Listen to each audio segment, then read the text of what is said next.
Good day to all of you. So during the time of pandemic, when we are all restricted to our homes, the University of Sri Jayawardhanapura asked me if I could do some lessons or talks on teaching English, which is my profession. That's what I do there. And since, these ideas are not going to help in any way to overcome the problems we are facing right now, all I can do in this context, given the fact that I can hardly do anything, unlike the health service professionals, about the pandemic itself, I thought I'll just put forward some ideas about language learning and language teaching in Sri Lanka. This is the fifth of my talks. The first four went in Sinhala because I thought it was very important that we discuss these ideas in Sinhala and have a discussion going among people who are afraid of the language or are hesitant to get into the process of learning this language. And then again I thought, fine, now the first four lectures are done and I will kind of do the same thing, not exactly the same ideas, but put those ideas forward in English as well, in case someone who's a language teacher or someone who's interested in the dynamics and the politics of trying to learn English, especially when you're an adult. I will also do the same talks in English as well, and this is the first of that.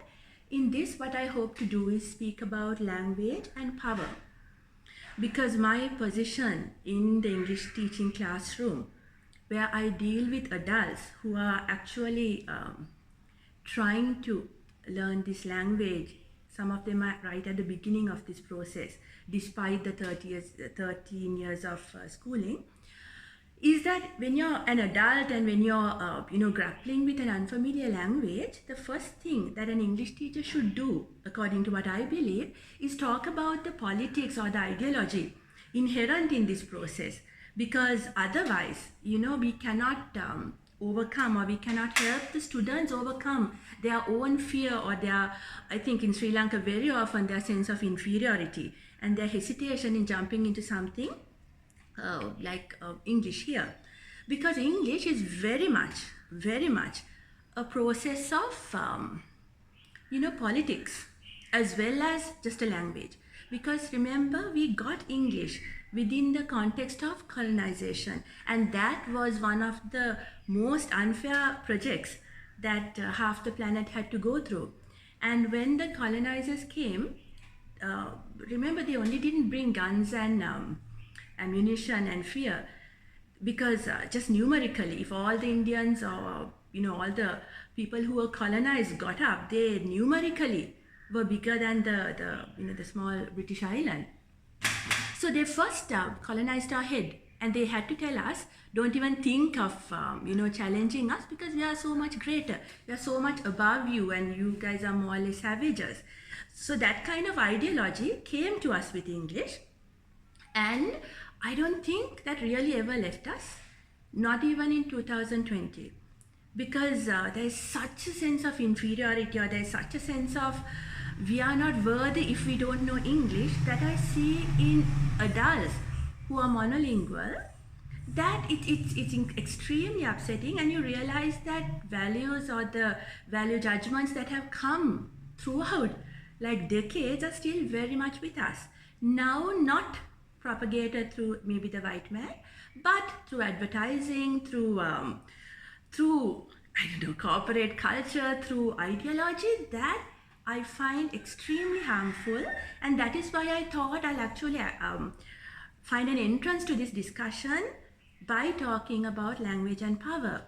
I want to also just tell you that these ideas have been theorized at a much higher level than I can ever do by people like Sri Lankans like Professor Thirukandaya, Professor Arjuna Parakrama, Professor Harshana Rambukwella, Dr. Hemamala Ratwatt, Professor Raihana Rahim. There are so many who have theorized this, but since now I'm given a chance to come before you to talk about the English learning and teaching, I thought I will actually address these things in case you have not read them or had no access to the ideas. So in fact, this is nothing new that I'm saying. It's just that as an English teacher, I think it's very important that we become aware of the ideological aspects of this process as well. So language as power, when it comes to adults, I think it will help that you remember the sense of unworthiness or the inferiority many students carry, many young adults carry when they enter a classroom without the knowledge of English. And I speak from experience because when I was the head of the English language teaching unit, which it was at that time, we had 17 classes with 50 students each, and because that was a huge number for a language classroom, we used to have these little groups, and there was a lot of peer learning, and we hadn't mixed the students on ability. So you could, the people who sat together, some may know English better than the others, and the instruction, appoint a leader among yourself to do this activity. Invariably, people looked at the person who knew English. So somehow we have got this idea that English is also connected to intellect. And this I find very, very harmful.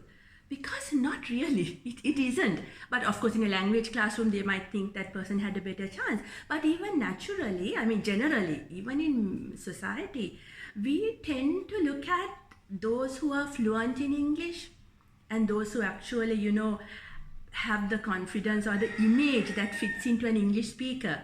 The image concept I'll come to later. We tend to think they are much more capable than anyone else in doing things. This is not necessarily correct.